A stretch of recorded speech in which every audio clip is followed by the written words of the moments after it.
Hello everyone, welcome to Advait education. मेरा नाम है अक्षय मिश्रा और आप पढ़ रहे हैं क्लास 12th फिजिक्स की सीरीज, जिसमें हम अपना chapter 1 electric charges and fields के बारे में पढ़ रहे हैं। तो प्रीवियस वीडियो में हमने अपना स्टार्टिंग इंट्रोडक्शन वाला पार्ट कंप्लीट कर लिया था। इलेक्ट्रिक चार्जेस के बारे में देखा था, क्या होते हैं, उनकी प्रॉपर्टीज क्या होती है, बेसिक प्रॉपर्टीज के बारे में बात किया था, एडिटिव इन नेचर, कंजर्वेशन और क्वांटाइजेशन के बारे में बात किया था, चार्ज और मास के बीच में डिफरेंस देखा था। अब हम क्या करेंगे, इसी वीडियो में आगे बढ़ेंगे। हमने प्रीवियस वीडियो में कूलम्स लॉ के बारे में भी पढ़ा था, ठीक है। तो हम उसी के बारे में आगे और कुछ पॉइंट्स देखेंगे और न्यूमेरिकल सॉल्व करेंगे, ठीक है। तो चलिए शुरू करते हैं अपने इस लेक्चर को। यदि आप चैनल में नए हैं तो बिल्कुल चैनल को सब्सक्राइब करना ना भूलें। चैनल का नाम है अद्वैत एजुकेशन और बेल आइकन को क्लिक करना बिल्कुल ना भूलें, ताकि आप कोई भी अपडेट मिस ना करें, ठीक है। तो शुरू करते हैं हम अपना लेक्चर। प्रीवियस वीडियो में हमने अपनी कूलम्स लॉ के बारे में क्या किया था, पढ़ लिया था कि वो क्या होती है और उसमें क्या कांस्टेंट होते हैं और उसकी वैल्यू क्या होती है, ठीक है।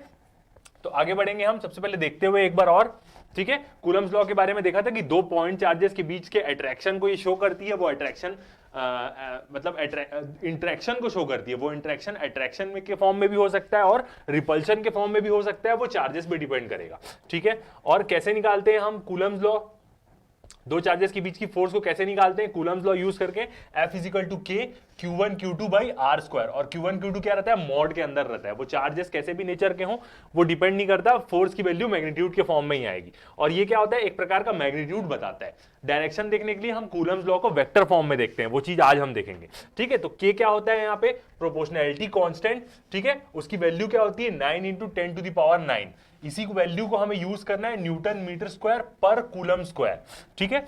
और यही वैल्यू को आपको याद रखना है 9 इंटू 10 टू द पावर 9, क्योंकि जब आपको न्यूमेरिकल्स बनाना पड़ेगा तो वहां पे आपको के की ये वैल्यू रखनी पड़ेगी, ठीक है। अब यदि हम यहाँ पे एप्सिलॉन 0 की बात करें तो ये क्या होती है, permittivity of the free space. मतलब हम यहाँ पे क्या मान रहे हैं कि वो दोनों चार्जेस कहां पे रखे हुए हैं, वैक्यूम में रखे हुए हैं। और वैक्यूम और एयर को हम लगभग सेम कंसीडर करते हैं। मतलब ये के की value 9 into 10 to the power 9 vacuum में भी हम लेंगे, और यदि वो दो चार्जेस एयर में रखे हुए हैं तो भी हम क्या करेंगे, यही वैल्यू लेंगे, ठीक है। एप्सिलॉन 0 क्या होती है, यहाँ पे permittivity of the free space होती है, जिसकी वैल्यू क्या होती है 8.85 into 10 to the power -12 coulomb square per newton metre square, ठीक है। तो ये हमारा ओरिजिनल एक्सप्रेशन बनता है 9 into 10 to the power 9 mod के अंदर Q1 Q2 by R square, ठीक है। ये आर स्क्वायर को याद रखिएगा। जनरली लोगों से क्या मिस्टेक होती है, वो सिर्फ आर रख देते हैं, स्क्वायर करना उसको भूल जाते हैं, ठीक है। तो ये सब चीजें हमने अपने प्रीवियस लेक्चर में पढ़ी थी, ठीक है। और उसके बाद हमने एक छोटा सा उसको सब चीज को वन करके एक डेफिनेशन भी देखा था। और हमने ये देखा कि कूलम, जो 1 कूलम होता है वो बहुत बड़ा चार्ज होता है। एक कूलम क्या होता है, बहुत बड़ा चार्ज होता है। तो जनरली हम छोटी यूनिट्स यूज करते हैं, जैसे MC, जिसको हम बोलते हैं मिली कूलम, जो 10 टू द पावर -3 कूलम होती है। या हम μc यूज करते हैं, जिसको हम बोलते हैं माइक्रो कूलम, जो क्या होती है 10 टू द पावर -6 कूलम होती है, ठीक है। तो ये सब चीजों के बारे में हमने पढ़ा। अब यहाँ पे डाउट ये आता है लोगों को कि परमिटिविटी का मतलब क्या होता है, मतलब जो परमिटिविटी है उसका मतलब क्या है, मीनिंग क्या है, ठीक है। तो चलिए लेक्चर को शुरू करते हैं और परमिटिविटी को डिफाइन करते हुए शुरू करते हैं। तो परमिटिविटी क्या होती है देखते हैं हम, ठीक है। तो परमिटिविटी क्या है, it is an ability of a substance, एक सब्सटेंस की एबिलिटी है to store electrical energy in an electric field. मतलब एक सब्सटेंस की एबिलिटी जो क्या करेगा, इलेक्ट्रिकल एनर्जी को स्टोर करेगा। कब, जब वो कहां हो, इलेक्ट्रिक फील्ड में हो, ठीक है। सेकंड पॉइंट हम देखेंगे क्या होता है, ये एक प्रकार का क्या होता है, इट कैरेक्टराइज। तो फर्स्ट हमने क्या देखा कि ये एक प्रकार की क्या है, एक एबिलिटी है किसी भी सब्सटेंस की इलेक्ट्रिकल एनर्जी को स्टोर करने के लिए, जब वो कहां पे हो, इलेक्ट्रिक फील्ड में हो, ठीक है। इसको हम ऐसे भी समझ सकते हैं, ऑब्वियस सी बात है, हम इलेक्ट्रोस्टैटिक्स पढ़ रहे हैं और दो चार्जेस के बारे में पढ़ रहे हैं। एक चार्ज को यदि मैं रखूंगा किसी दूसरे चार्ज में, तो दूसरे चार्ज की ये फील्ड के अंदर आएगा, और दूसरे चार्ज की फील्ड के कारण ये चार्ज के अंदर क्या होगा, कुछ ना कुछ चेंजेस आएंगे, या इसी चार्ज की फील्ड के कारण दूसरे चार्जेस में चेंजेस आएंगे। तो जब भी हम यहां पे पढ़ेंगे तो क्या होगा, दो स्टैटिक चार्जेस के बारे में बात करेंगे, और एक चार्जेस को हम किसी के फील्ड में ही रखेंगे जो दूसरा चार्ज होगा। तो दूसरे चार्ज की फील्ड के कारण जो चार्ज को हम रख रहे हैं उसमें क्या चेंजेस आता है, कैसे मीडियम में रखें, वो क्या बताती है, परमिटिविटी बताती है हमें, ठीक है। सेकंड पॉइंट देखते हैं, it characterise the tendency of atomic charges. मतलब ये एटॉमिक चार्जेस की क्या होती है, एक प्रकार की कैरेक्टरिस्टिक्स होती है, उनको कैरेक्टराइज करती है in an insulating material. Insulating material का मतलब जो किसी बाहर वाली चीजों के साथ इंटरेक्ट नहीं करेगा, मगर उसके अंदर तो चेंजेस हो सकते हैं, ठीक है। It characterizes the tendency of atomic charges in an insulating material to distort in the presence of an electric field. ठीक है, मतलब क्या होगा, एक इंसुलेटिंग मटेरियल को भी यदि मैं इलेक्ट्रिक फील्ड में रख दूं ना, तो वो भले बाहर वाली चीजों के साथ इंटरेक्शन नहीं करेगा, मगर उसके अंदर ना चार्जेस डिस्टॉर्ट हो सकते हैं। यदि इस तरफ मैं फील्ड लगाऊं और इस तरफ फील्ड क्या है, पॉजिटिव फील्ड है, तो उस कारण क्या होगा, उस मटेरियल के अंदर पॉजिटिव चार्जेस क्या हो जाएंगे, अपोजिट जगह चले जाएंगे, और जो नेगेटिव इलेक्ट्रॉन्स है वो क्या हो जाएंगे, उसके एक कोने तक आ जाएंगे, भले वो बाहर नहीं निकलेंगे मगर उसके एक कोने तक आ जाएंगे अट्रैक्शन के कारण। ठीक है, तो ये वही एक प्रकार की प्रॉपर्टी बताती है। The larger the tendency for charge distortion, जितनी ज्यादा टेंडेंसी होगी चार्ज के डिस्टॉर्शन की, ठीक है, ऑल्सो कॉल्ड, इसी को हम क्या बोलते हैं, इलेक्ट्रिक पोलराइजेशन बोलते हैं। ठीक है, मतलब इलेक्ट्रिक फील्ड के कारण कोई मटेरियल क्या हो जा रहा है, पोलराइज हो जा रहा है, मतलब उसके चार्जेस सेपरेट हो जा रहे हैं। ठीक है, तो क्या बोल रहा है, जितनी ज्यादा टेंडेंसी होगी, larger the tendency for charge distortion, जितनी ज्यादा उसमें टेंडेंसी होगी चार्ज डिस्टॉर्ट होने की मटेरियल के अंदर, चाहे वो इंसुलेटिंग मटेरियल ही क्यों ना हो, the larger the value of permittivity. ठीक है, उतनी ज्यादा वैल्यू क्या होगी, परमिटिविटी की होगी। ठीक है, तो परमिटिविटी का मतलब सिंपली क्या है, किसी भी सब्सटेंस की इलेक्ट्रिकल एनर्जी को स्टोर करना, जब उसको हम क्या करें, इलेक्ट्रिक फील्ड में रखें, एक प्रकार की क्या है, ये प्रॉपर्टी है। ठीक है, तो आगे बढ़ेंगे।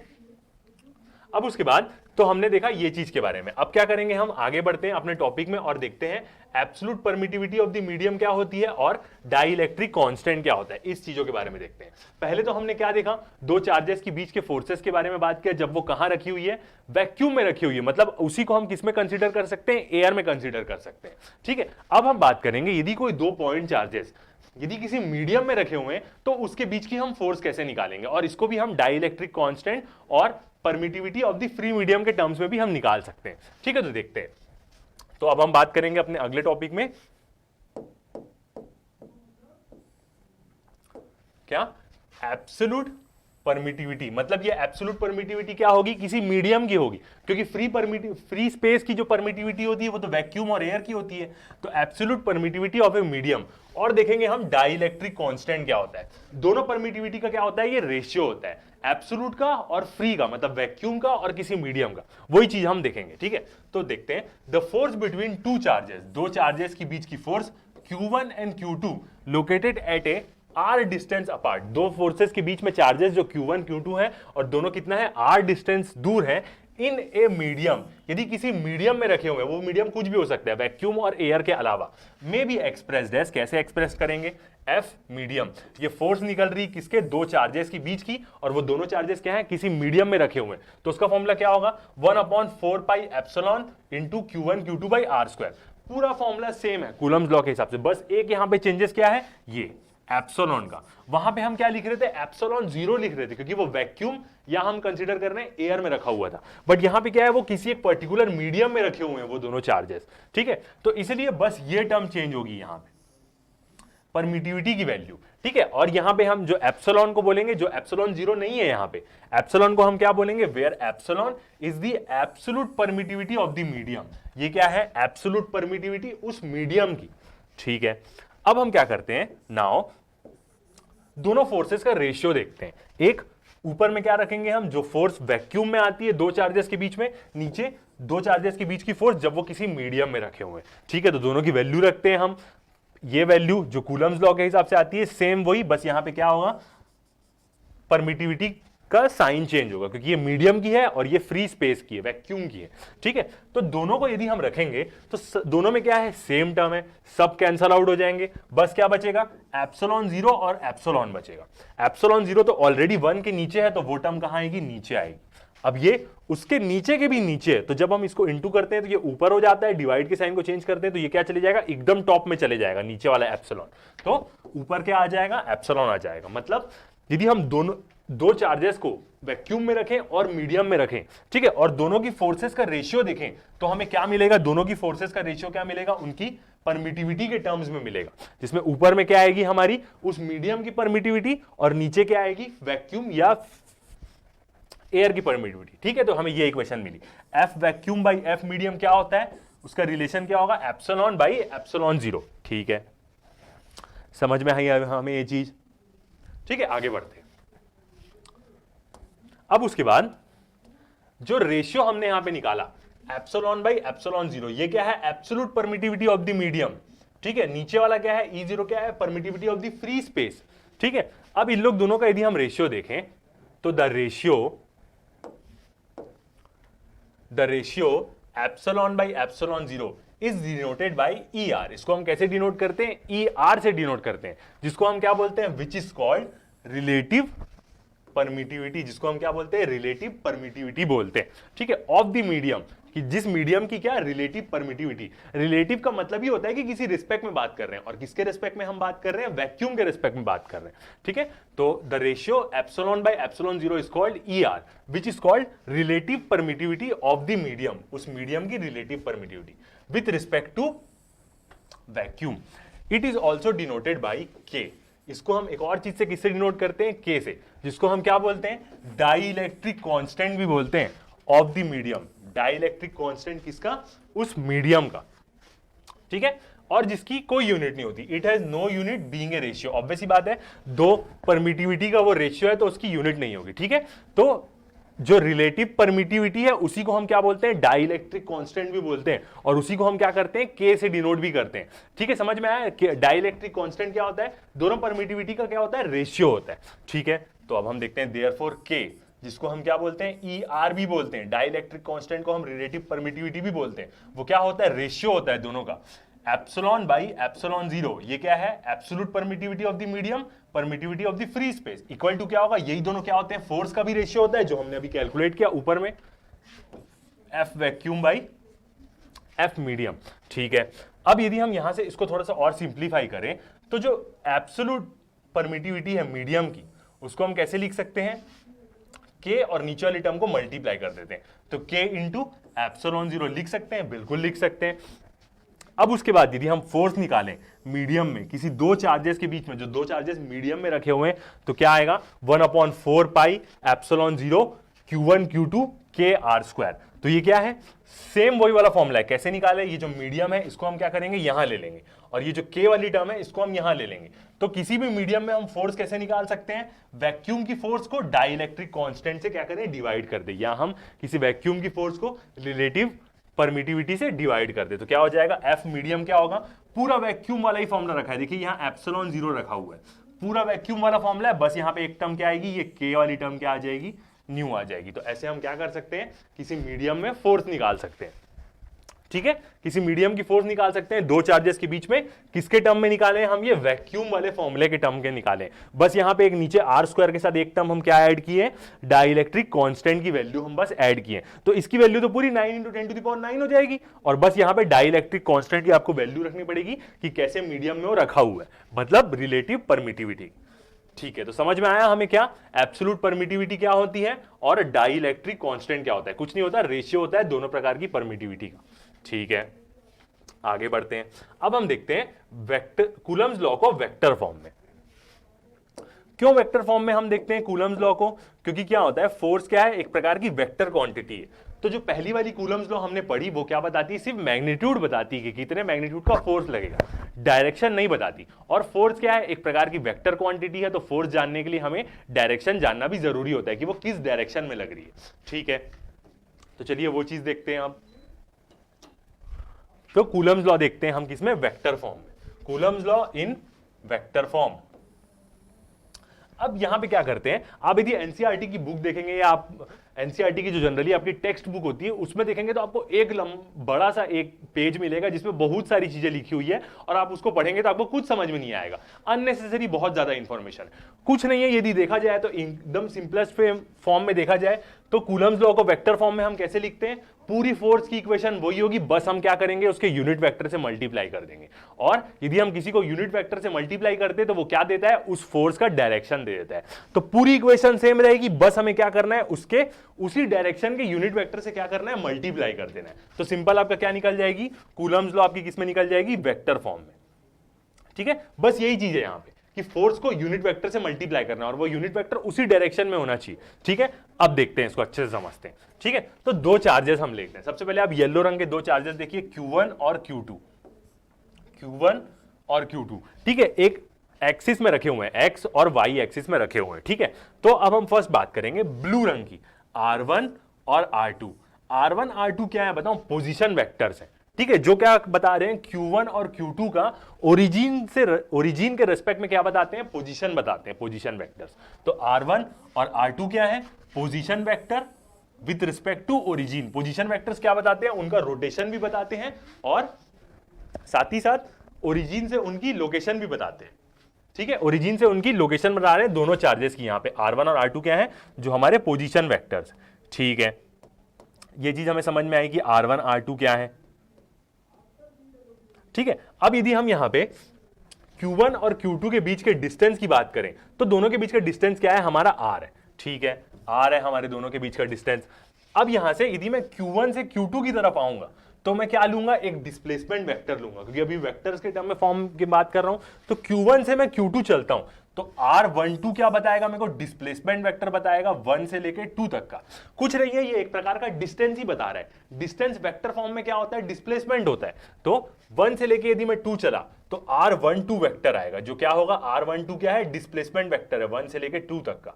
Q2 से मैं Q1 चलूंगा तो R21 आएगा, ये क्या है, डिस्प्लेसमेंट वेक्टर 2 से लेके 1 तक का।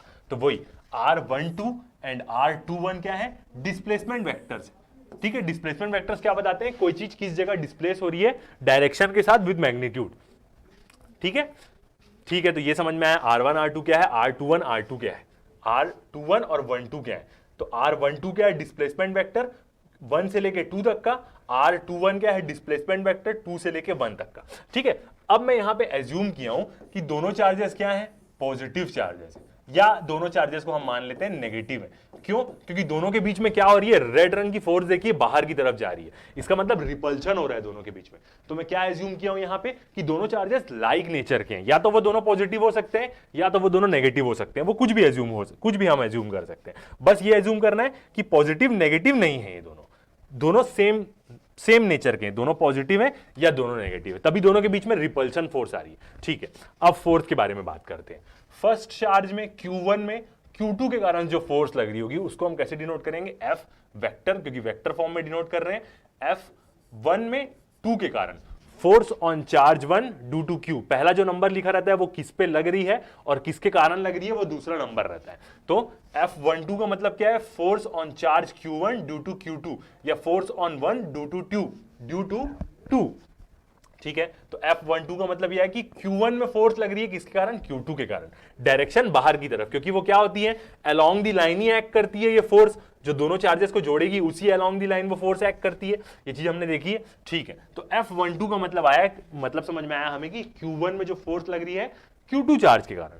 Q2 की बात करते हैं, F21 मतलब Q2 में जो फोर्स लग रही है चार्ज Q1 के कारण, तो इसको मैं क्या लिखूंगा, F21। ठीक है, तो डायग्राम की हमें सारी चीजें समझ में आई, दोनों समझ में आया। R1 R2 क्या है, पोजीशन वेक्टर्स हैं जो पोजीशन बता रहे हैं दोनों चार्ज की ओरिजिन के रेस्पेक्ट में, और R12 और R21 क्या है, डिस्प्लेसमेंट वेक्टर्स हैं हमारे यहाँ। ठीक है, अब यदि मैं इक्वेशन लिखूं F21, सबसे पहले मैं क्या करता हूं, ये वाली फोर्स कैलकुलेट करता हूं, F21 कैलकुलेट करता हूं। तो F21 क्या होगी, वेक्टर बता रहे हैं तो वेक्टर फॉर्म में, तो formula K Q1 Q2 by R12 का स्क्वायर। ठीक है, नॉर्मल जो नॉर्मल फॉर्मूला रहता है वही, K Q1 Q2 सेम है। R12 क्या है, यहां पे देखिए फोर्स किस जगह में ले रहा हूं मैं, F21 ले रहा हूं। ठीक है, F21 मतलब मैं ये वाली फोर्स ले रहा हूं, तो इसी जगह के डिस्प्लेसमेंट वेक्टर का मैं क्या लूंगा, मैग्नीट्यूड लूंगा। सिंपली मैं यहां पे क्या लिख सकता हूं, R भी लिख सकता हूं, जो दोनों के बीच का डिस्टेंस होगा, ये भी लिख सकता हूं मैं। ठीक है, बट यहां पे क्या लिख रहा हूं मैं, याद रखना यहां पे R12 तो लिखा हूं, मगर ये एक प्रकार का क्या है, यहां पे मैग्नीट्यूड डाल रहा हूं। ये दोनों जगह में क्या डालूंगा, मैं मैग्नीट्यूड डालूंगा। सिंपली मैं R भी लिख सकता हूं दोनों के बीच का डिस्टेंस, क्योंकि यहां फर्क नहीं पड़ेगा। ठीक है, तो F21 ले रहा हूं मैं, ये वाली फोर्स ले रहा हूं। ठीक है, तो इसका डिस्प्लेसमेंट वेक्टर क्या है, R12, तो मैं ये डिस्प्लेसमेंट वेक्टर ले रहा हूं। ठीक है, और उसका क्या ले रहा हूं, सिर्फ मैग्नीट्यूड रख रहा हूं कि ओरिजिनल कितना डिस्टेंस है उसका स्क्वायर। तो ये हो गई फोर्स की वैल्यू। अब मैं क्या करूंगा, उसको उसके यूनिट वेक्टर से मल्टीप्लाई करूंगा। ठीक है, क्यों यूनिट वेक्टर से मल्टीप्लाई करूंगा, ताकि मेरे को इस फोर्स का डायरेक्शन पता चले। यूनिट वेक्टर क्या होता है, मैग्नीट्यूड, वेक्टर बाई मैग्नीट्यूड से हम निकालते हैं, और उसकी वैल्यू क्या होती है, 1 होती है। तो यदि मैं यूनिट वेक्टर को किसी फोर्स के मैग्नीट्यूड से मल्टीप्लाई करूं तो मेरे को क्या देगा, वो उसका डायरेक्शन देगा। तो यहां पे हमें फोर्स का मैग्नीट्यूड भी है और डायरेक्शन भी मिल रहा है यूनिट वेक्टर मल्टीप्लाई करने के कारण। ठीक है, अब F21 में ले रहा हूं ये वाला डायरेक्शन में, तो इसी डायरेक्शन में जो वेक्टर है, यूनिट वेक्टर है, वो इसी डायरेक्शन का लूंगा। तो F21 के डायरेक्शन में कौन सा आ रहा है, R12 आ रहा है। F21 इधर है और डिस्प्लेसमेंट वेक्टर देखिए R12 इस तरफ है, तो मैं इसी का यूनिट वेक्टर लूंगा। तो देखिए R cap unit vector F12 समझ में आया। F21 इधर ले रहा हूं तो मैं इसी डायरेक्शन में यूनिट वेक्टर मल्टीप्लाई करूंगा। यही चीज आपको आगे जाके काम आएगी जब बहुत सारे चार्जेस रहेंगे। जिस डायरेक्शन में मैं फोर्स ले रहा हूं उसी डायरेक्शन का क्या लूंगा, यूनिट वेक्टर लूंगा, तभी वो फोर्स का क्या बताएगा, डायरेक्शन बताएगा। ठीक है,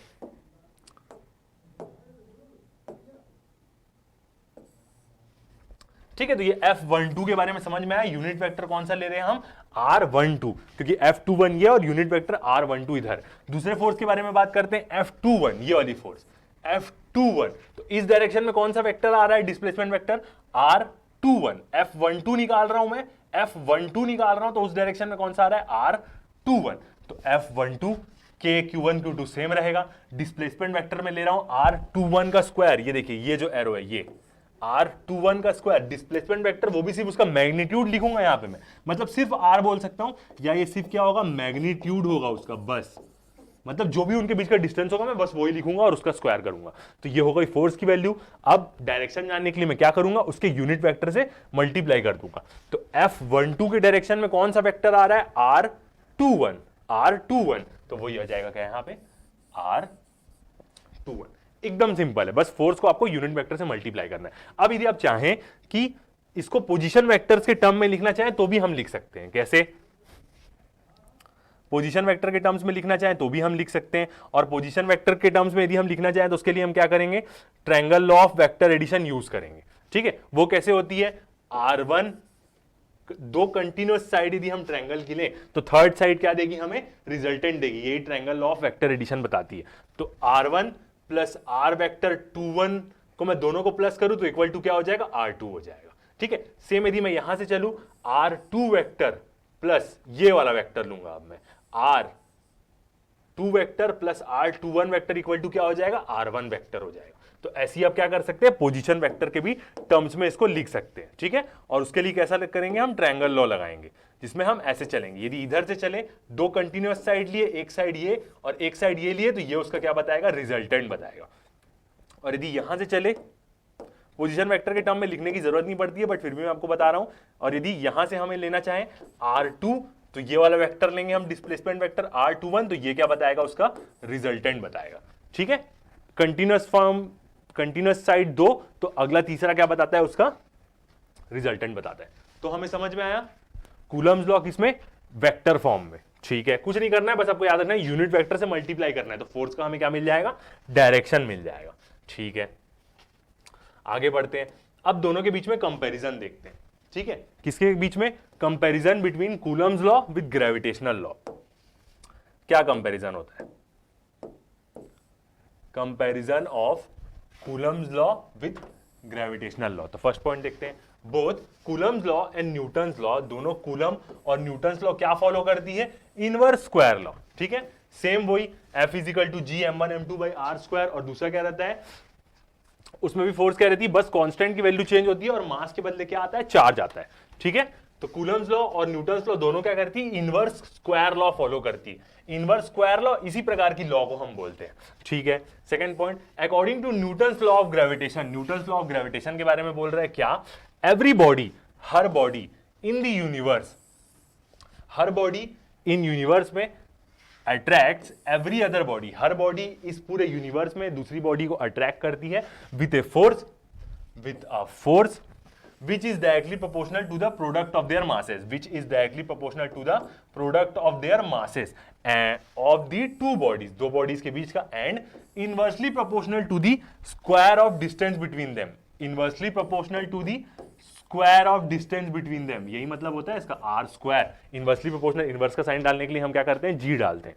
ठीक है, तो न्यूटन्स लॉ ऑफ ग्रेविटेशन के बारे में तो हम जानते हैं, 11th में पढ़ के आए हैं हम इस चीज को, कि हर एक बॉडी किसी दूसरे बॉडी को अट्रैक्ट करती है, एक फोर्स जो डायरेक्टली प्रोपोर्शनल होती है उनके दोनों के मासेस के प्रोडक्ट में, और इनवर्सली प्रोपोर्शनल होती है उनके बीच के डिस्टेंस बिटवीन देम में, square of distance between them. ठीक है, तो उसका एक्सप्रेशन क्या होता है, F = G m1 m2/r²। ये हमारी क्या है, Newton's law of gravitation. Coulomb's law के बारे में बात करें तो अभी हमने वही पढ़ा है, कूलम्स लॉ क्या होती है, F = K, मासेस के बदले क्या आ जाएंगे, Q1 Q2 आ जाएंगे, और कांस्टेंट की वैल्यू यहां पे चेंज होगी, तो F = K Q1 Q2/r²। ये क्या है, हमारी कूलम्स लॉ है। But the electrical force is much stronger than gravitational force. जो इलेक्ट्रिकल फोर्स होती है ना वो बहुत ज्यादा स्ट्रॉन्ग होती है ग्रेविटेशनल फोर्स के मुकाबले, बिटवीन टू इलेक्ट्रॉन्स। मतलब कितनी, एफ इलेक्ट्रिकल फोर्सेस की बारे में बात करूं ना तो वो 10 to the power 39 times stronger रहती है ग्रेविटेशनल फोर्स में।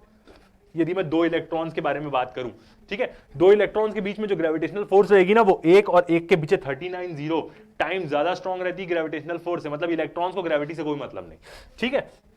और हम ये भी जानते हैं, जो मैं इंट्रो वीडियो में आपको हर बार पढ़ा चुका हूं, कि ये सब किस में आता है, इलेक्ट्रोमैग्नेटिज्म के अंदर आता है, इलेक्ट्रोस्टैटिक्स इलेक्ट्रोमैग्नेटिज्म के अंदर आता है। और जो इलेक्ट्रोमैग्नेटिक फोर्सेस होती है वो फंडामेंटल सेकंड नंबर की फोर्स होती है, सेकंड नंबर की सबसे स्ट्रॉन्ग फोर्स होती है।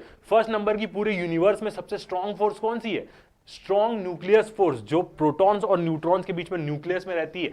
इसलिए जितने भी स्टार्स रहते हैं उनका जो कोर रहती है वो सबसे खतरनाक रहती है। सन की कोर देख लीजिए आप, ठीक है। जितने भी न्यूट्रॉन स्टार होते हैं उनकी कोर ही बचती है। जितने भी व्हाइट ड्वार्फ्स, रेड ड्वार्फ्स, जितने भी स्टार बचते हैं, सबकी जो कोर रहती है वो इतनी स्ट्रॉन्ग क्यों रहती है, वही कोर अपने अंदर ही खुद अपने अंदर ही कोलैप्स होकर ब्लैक होल्स बन जाते हैं। तो ये सब फोर्सेस बहुत स्ट्रॉन्ग रहती है। तो जो इलेक्ट्रोमैग्नेटिक फोर्स रहती है वो सेकंड नंबर की सबसे स्ट्रॉन्ग फोर्स रहती है, और ग्रेविटेशनल फोर्स तो फोर्थ नंबर की सबसे लास्ट फोर्स रहती है जो वीक रहती है, ठीक है। तो समझ में आया इलेक्ट्रिक फोर्स कितनी ज्यादा स्ट्रॉन्ग रहती है, ठीक है। अब हम कूलम्स लॉ के बारे में पढ़ लिए हैं, तो अब हम क्या करेंगे, उससे रिलेटेड न्यूमेरिकल्स बनाएंगे, ठीक है। चलिए एक न्यूमेरिकल सॉल्व करते हैं, पढ़ते हैं क्या बोल रहा है। What is the force between two small charge sphere, दो स्मॉल चार्ज स्फीयर्स हैं और उनके चार्जेस क्या है, having charges of 2 × 10⁻⁻7 coulomb and 3 × 10⁻⁻7 coulomb placed 30 centimetre apart in air. Air बोल दिया, ठीक है, नॉर्मल वैक्यूम वाला फॉर्मूला यूज कर देंगे, ठीक है। तो सॉल्व करते हैं, गिवन वैल्यूज को लिखते हैं अपनी। क्या दिया है, चार्जेस Q1, कितना दिया है, Q1 की वैल्यू 2 × 10⁻⁻7, ठीक है, कूलम्स। Q2 की वैल्यू क्या दिया है, Q2 दिया है हमें 3 × 10⁻⁻7 कूलम, ठीक है। डिस्टेंस कितना दिया है दोनों के बीच में, R = कितना दिया है, 30 सेंटीमीटर, ठीक है। तो इसको यदि मैं उसमें लिखना चाहूं, किसमें, मेरे को ऑब्वियस ही बात है, मेरे को तो उसको मीटर में लिखना पड़ेगा क्योंकि सेंटीमीटर में तो हम वैल्यू नहीं रखते हैं। तो कितना होगा, 30 × 10⁻⁻2 मीटर। ऐसे क्यों ले रहा हूं 10⁻⁻2 के फॉर्म में, क्योंकि बहुत सारे 10 की पावर्स में वैल्यू रहेंगी तो आसानी से कैंसिल होंगे, ठीक है। तो सेंटीमीटर को मीटर में कैसे करते हैं, 10⁻⁻2 को मल्टीप्लाई कर देंगे सेंटीमीटर में तो मीटर बन जाएगा, ठीक है। तो अब हम क्या करेंगे, दो चार्जेस हैं ये, ठीक है। डायग्राम बनाना चाहें तो ये एक चार्ज और ये दूसरा चार्ज, Q1 Q2, दोनों के बीच का डिस्टेंस क्या है, R, और दोनों के बीच की हमें क्या निकालनी है, फोर्स निकालनी है, दोनों का मैग्नीट्यूड दिया हुआ है, ठीक है। तो फॉर्मूला यूज करेंगे, क्या होता है formula, F = K × Q1 Q2/R², और Q1 Q2 क्या रहेंगे, मॉड में रहेंगे, क्योंकि वो कैसे भी चार्ज रहे अपने को कोई फर्क नहीं पड़ता, हम तो उसका मैग्नीट्यूड निकाल रहे हैं, ठीक है। तो अब वैल्यू पुट करते हैं। तो K की वैल्यू कितनी होती है, मैं आपको बोला हूं, ये वैल्यू आपको याद रखनी पड़ेगी, कांस्टेंट की वैल्यू 9 × 10⁹, ठीक है। Q1 की वैल्यू डालते हैं हम, क्या होगी, 2 × 10⁻⁻7, ठीक है, इंटू दूसरे चार्ज की वैल्यू डालते हैं 3 × 10⁻⁻7, ठीक है, डिवाइड बाई R, जो बीच का डिस्टेंस है उसको मीटर में रखना है, तो ठीक है, डिस्टेंस लिख लेते हैं 30 × 10⁻⁻2 का स्क्वायर, ठीक है। सिंप्लीफाई करते हैं और इक्वल, ठीक है। तो अब हम क्या करेंगे, पूरे 10 वाले को एक साथ ले लेंगे, मतलब 10 की पावर एक साथ, नीचे वाला पूरा एक साथ ले लेंगे, ठीक है।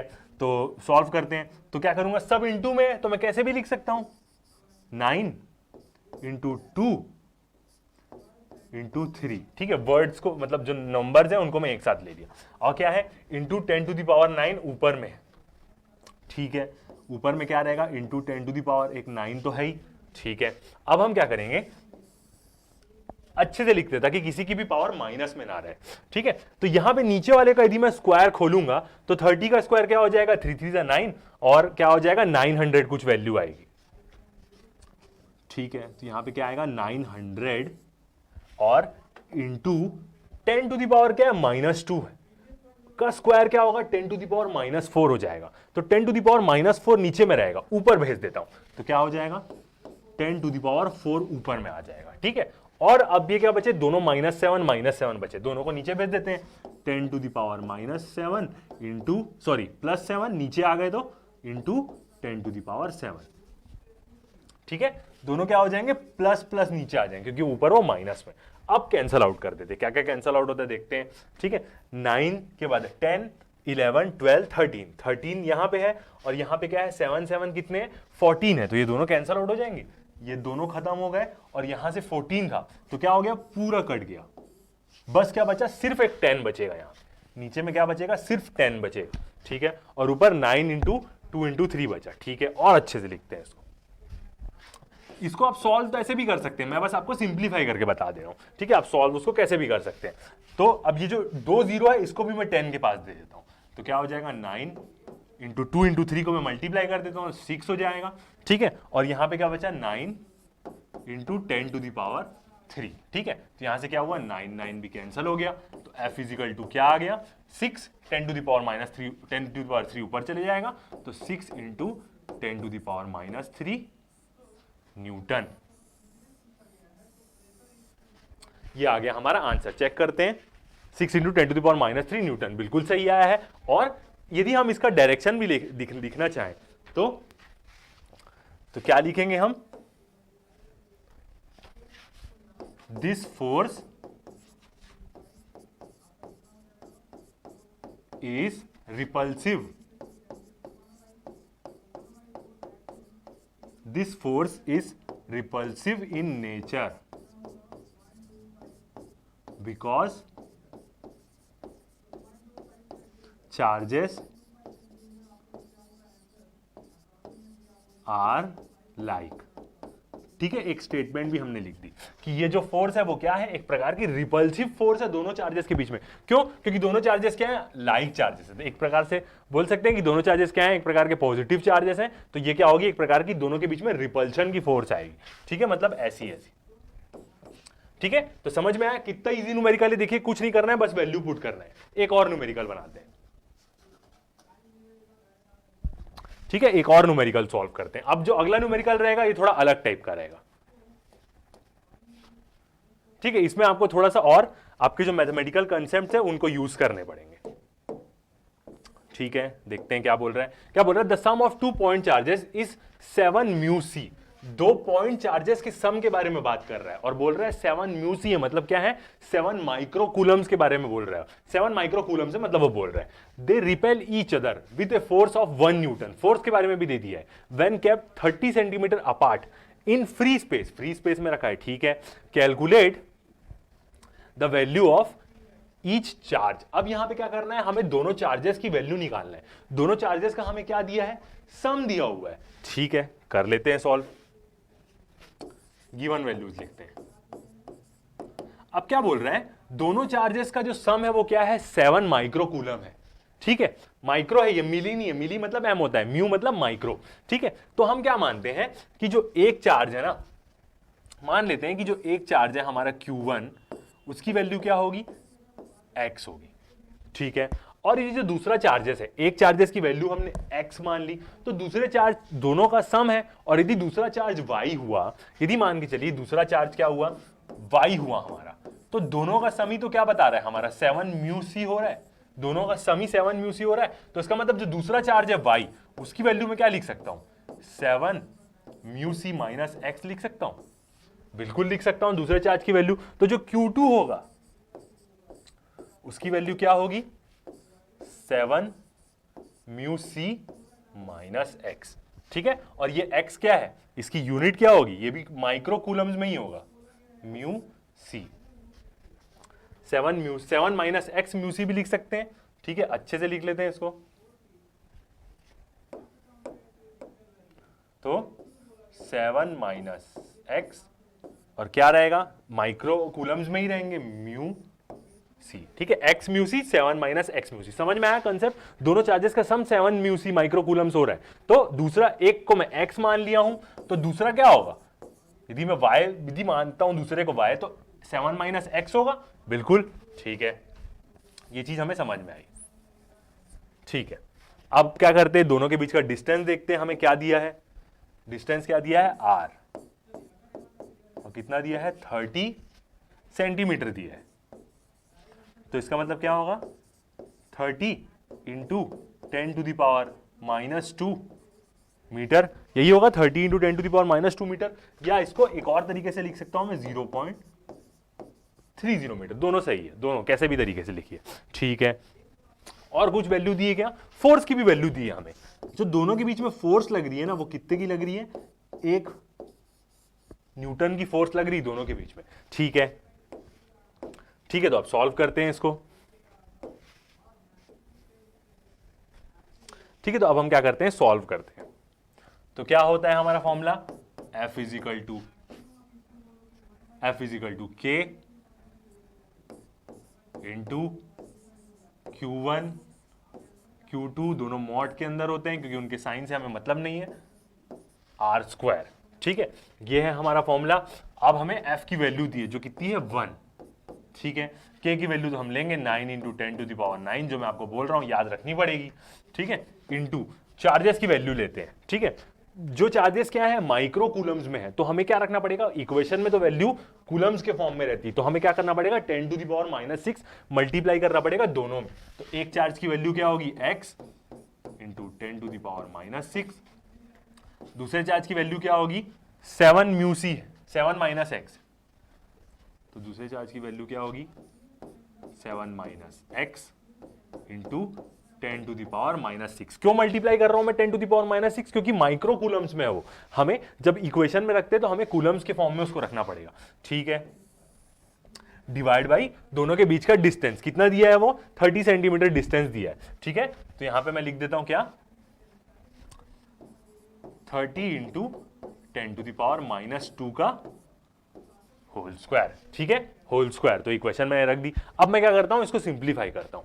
ठीक है, और मैं एक और चीज क्या करूंगा, ये टर्म जो 1 है, तो अब मेरे को क्या करना है, यहां पे x की वैल्यू निकालनी, तो मैं क्या करूंगा, इस इक्वेशन को सिंप्लीफाई करूंगा, x के फॉर्म में इक्वेशन बनाऊंगा और क्वाड्रेटिक इक्वेशन का फॉर्मूला लगा दूंगा, तो मेरे को x के 2 रूट्स मिल जाएंगे और वो दोनों मेरे को क्या होंगे, 2 वो चार्जेस होंगे। यही चीज मैं यहां पे करूंगा। ठीक है, तो इसको मैं और सिंप्लीफाई करता हूं। ठीक है, तो ये जो 3 इंटू 10⁻⁻2 का जो स्क्वायर है, इसको मैं करूंगा तो क्या हो जाएगा 900 इंटू 10⁻⁻4 का स्क्वायर, मतलब 0.09। तो मैं इसको कैसे लिख सकता हूं, ये वैल्यू को मैं कैसे लिख सकता हूं, 9 इंटू 10⁻⁻2। ठीक है, 0.09, वही मतलब है इसका 0.03 का स्क्वायर 0.09 ही होगा, तो ये वैल्यू को मैं यहां ले आया 1 के पास। ठीक है, इक्वल टू ये वैल्यू वैसी रहेगी 9 इंटू 10⁻⁹। ठीक है, ये वाला चीज वैसी रखा हुआ है, और यहां पे जो ये इसकी जो वैल्यू है ये क्या है, सब मल्टीप्लीकेशन में है, तो मैं क्या करूंगा, सिंपल ऐसे ही लिख दूंगा। ठीक है, एक और स्टेप रख के देख सकते हैं क्या, पहले ही रख देते, चलो ये 9 इंटू 10⁻⁹ है। ठीक है, और ये जो 10⁻6 है ये सब मल्टीप्लीकेशन में है, तो मैं इनको क्या कर सकता हूं, ऐसे ही लिख सकता हूं। तो 10⁻6 को मैं आगे ले लेता हूं। ठीक है, और क्या है, 2 ठोक 10⁻⁻6 है, देखिए ये एक ये वाला है और एक ये वाला है, तो मैं क्या करता हूं, दोनों को एक साथ ले लेता हूं 10⁻12। ठीक है, बिल्कुल ले सकता हूं 10⁻12, ये दोनों को मैं ले लिया हूं। ठीक है, उसके बाद क्या होगा, इनटू में x और ब्रैकेट में क्या होगा 7 माइनस एक्स, 7 माइनस एक्स। ठीक है, ये दोनों 10⁻6 को मैं एक साथ ले लिया यहां पे, x और 7 माइनस एक्स को मैं अलग रख दिया। ठीक, नीचे कुछ डिवाइड में है क्या, नहीं, नीचे तो ये वाला 1 आएगा, तो नीचे क्या है, कुछ भी नहीं है और सिर्फ क्या है 1। ठीक है, इक्वेशन बन गई। अब इधर का थोड़ा सा रब करते हैं, पूरा हो गया, कोई बात नहीं, हमें वैल्यू समझ में आ गई थी कि क्या हमारी इक्वेशन बनी 9 इंटू 10⁻⁻2। ठीक है, इक्वल टू क्या था हमारा 9 इंटू 10⁻9। ठीक है, यहां पे क्या हमने लिख दिया था 10⁻12 इंटू एक्स ब्रैकेट में 7 माइनस एक्स, यही हमारी इक्वेशन बनी थी। आप देख सकते हैं प्रीवियस जाके, पीछे जाके पॉज करके आप उस चीज को नोट कर सकते हैं, 7 माइनस एक्स और डिवाइड बाई क्या था 1 था, यही इक्वेशन बनी थी हमारी 9 इंटू 7 माइनस एक्स। ठीक है, अब आगे बढ़ते हैं। अब यदि इसी को हम सॉल्व करेंगे तो क्या होगा, ये दोनों की वैल्यू देखते हैं। ठीक है, तो क्या हो जाएगी 9 और -12, तो क्या बचेगा 3 बचेगा। ठीक है, और इधर वाली टर्म वैसी रहेगी, तो 9 into 10 to the power -2 equal to 9 into 10 to the power -3। ठीक है, इंटू एक्स और ब्रैकेट में 7 माइनस एक्स। ठीक है, अब क्या करूंगा, ये दोनों को, ये 9 इंटू 10 टू द पावर -3 को इसके नीचे दे देता हूं। ठीक है, तो क्या हो जाएगा 9 into 10 to the power -2 divide by 9 into 10 to the power -3। ठीक है, और इक्वल टू के इस तरफ क्या रहेगा, इसको मैं सॉल्व कर लेता हूं, तो 7x minus x square, x को पहले 7 के साथ मल्टीप्लाई किया फिर माइनस एक्स स्क्वायर। ठीक है, अब देखते हैं यहां पे क्या क्या कैंसिल आउट हो जाएगा। -2 है तो ये तो पूरा चले जाएगा, ये पूरा खत्म और ये खत्म, सिर्फ 10 बचेगा यहाँ पे। ठीक है, 9 9 और 9 9 भी क्या हो जाएंगे, आपस में कैंसिल आउट हो जाएंगे। तो यहाँ पे क्या बचा है, सिर्फ 10 टू द पावर -1 बचा है, 1/10 टू द पावर -1 बचा है यहाँ पे सिर्फ। ठीक है, तो वो 10 क्या होगा, ऊपर आ जाएगा। ठीक है, तो यहाँ पे क्या आएगा, सिर्फ 10 बचेगा। समझ में आया आपको, सिर्फ नीचे में क्या बचा है, 10 टू द पावर -1 बचा है क्योंकि कट गया, और ये क्या होगा 10 टू द पावर -1 बस यहाँ पे बचेगा, तो वो क्या होगा, ऊपर आ जाएगा। -3 और -2 था तो सिर्फ यहाँ पे -1 बचेगा, बिल्कुल ये ऊपर आ गया। तो 10 equal to 7x minus x square. ठीक है, और अच्छे से मैं लिखूंगा इसको, तो क्या हो जाएगा हमारा, इक्वेशन क्या बन जाएगी हमारी। ठीक है, दोनों को इधर ले आते हैं, एक्स स्क्वायर भी इधर आ जाएगा, 7x भी इधर आ जाएगा, ऐसे ही अरेंज करेंगे बिल्कुल। तो क्या आ जाएगी हमारी इक्वेशन, फर्स्ट पहले एक्स स्क्वायर माइनस 7x, ठीक है, और plus 10 equal to 0। Quadratic equation बन गई। अब मेरे को x की दो वैल्यू निकालनी, तो मैं क्या लगाऊंगा, क्वाड्रेटिक फॉर्मूला लगा लूंगा यहां, जो क्या होता है हमारा, x इजिकल टू क्या होता है, B square plus minus under root. ठीक है, ठीक है, स्क्वायर नहीं होता है यहां पे, रब कर लेते हैं इसको। x क्या है, जिसकी हमें वैल्यू निकालनी है। ठीक है, b, और वो भी माइनस के फॉर्म में होता है, बिल्कुल, minus B plus minus under root B square, यहां होता है B square minus 4ac by 2a। ये क्या होता है हमारा क्वाड्रेटिक फॉर्मूला। अब यहां पे मैं वैल्यूज देखो किसकी किसकी क्या होती है, तो ये a और b और जो c है वो कोफिशिएंट्स की वैल्यू है जो x के पास है। यहां पे x के पास कुछ है क्या, नहीं, तो यहां पे क्या होगा, ये वाला a होता है, और यहां पे x के पास कुछ नहीं है तो a की वैल्यू क्या होगी, 1 होगी। ये क्या है, b है, यहां पे b की वैल्यू क्या है, -7 है, और c की वैल्यू क्या है, ये। ठीक है, तो x के कोफिशिएंट्स की वैल्यू होती है, तो ये a की वैल्यू यहां पे 1 है, b की वैल्यू -7 है, और c की वैल्यू क्या है, 10 है। तो मैं अब क्या करूंगा, वैल्यू पुट करूंगा। ठीक है, तो x इजिकल टू क्या है, -b, और b की वैल्यू क्या है, -7 खुद है, तो सिर्फ क्या आएगा, 7 आएगा, माइनस माइनस प्लस हो जाएंगे, बीच में क्या प्लस माइनस, ये प्लस माइनस से ही 2 रूट मिलता है, अंडर रूट। ठीक है, b स्क्वायर 7 7 से कितना हो जाएगा, 49 माइनस 4 इंटू a की वैल्यू क्या है, 1 है, x के पास कुछ नहीं है तो 1। ठीक है, इंटू c की वैल्यू क्या है, 10, पूरे का डिवाइड में क्या रहेगा, डिवाइड बाई 2 इंटू 1, a की वैल्यू क्या है, x के पास कुछ नहीं है तो 1, ये रहेगा। ठीक है, अब हम क्या करते हैं, इस तरफ का रब करते हैं। आप नोट कर लिए होंगे, पॉज करके आप नोट कर सकते हैं।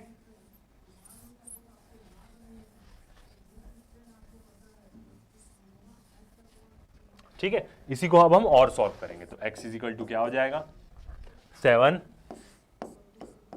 प्लस माइनस अंडर रूट 49, और ये कितना हो जाएगा, पूरा 40 हो जाएगा। तो 49 माइनस 40 तो कितना आएगा रूट के अंदर, बिल्कुल रूट के अंदर क्या आएगा, 9 आएगा, और नीचे क्या है, 2 है। ठीक है, अब रूट से बाहर निकालूंगा तो 7 प्लस माइनस कितना हो जाएगा, 3 3 3 9 होता है 2। तो एक बार क्या करूंगा, मैं प्लस करूंगा, तो x की दो वैल्यू क्या आएगी, एक बार मैं प्लस किया तो 7 प्लस 3 कितना हो जाएगा, 10, मतलब 7 प्लस 3/2 करूंगा एक बार, और दूसरी बार क्या करूंगा, 7 माइनस 3/2 करूंगा, तो कितनी वैल्यू आएगी x की, एक बार आएगी 10 माइनस 2 5, और दूसरी बार क्या आएगी, 7 माइनस 3 कितना हो गया, 4/2, तो 2। तो x की वैल्यू क्या आई, हमारे दो चार्जेस की वैल्यू क्या आई, 5 माइक्रोकूलम और 2 माइक्रोकूलम। ठीक है, थोड़ा सा बड़ा था क्वेश्चन मगर बहुत इजी क्वेश्चन है। तो दो जो हमारे रूट्स है उनकी वैल्यू क्या आएगी, आप नोट कर ही सकते हैं पॉज करके, तो मैं कहीं भी रब कर दे रहा हूं, कोई टेंशन नहीं है। तो जो दो चार्जेस हैं उनकी वैल्यू क्या आएगी, x is equal to 5 microcoulomb और x is equal to 2 microcoulomb. ठीक है, ये क्या आ गया, हमारा आंसर आ गया, x 5 माइक्रोकूलम और x is equal to 2 microcoulomb, यही क्या चीज हमें निकालने बोली थी। ठीक है, तो देखिए ये क्वेश्चन भी बन गया, थोड़ा सा 1 सेकंड ज्यादा लगा सॉल्व होने में, बट है कितना सिंपल। तो ऐसे ही आपके जो एग्जाम्स में कूलम्स लॉ के बेसिस में जो क्वेश्चन आएंगे उसको आप सॉल्व कर सकते हैं। अभी तो हम बहुत सारे क्वेश्चन बनाएंगे कूलम्स लॉ से, यदि बहुत सारे चार्जेस रहेंगे, उनका फोर्सेस क्या होगा, उनका रिजल्टेंट क्या होगा, उससे भी हम क्वेश्चंस बनाएंगे। तो अभी तक के लिए इतना ही। ठीक है, चैनल को सब्सक्राइब करना बिल्कुल ना भूलें और वीडियोस को लाइक करना बिल्कुल ना भूलें। तो थैंक यू, अभी तक के लिए इतना ही।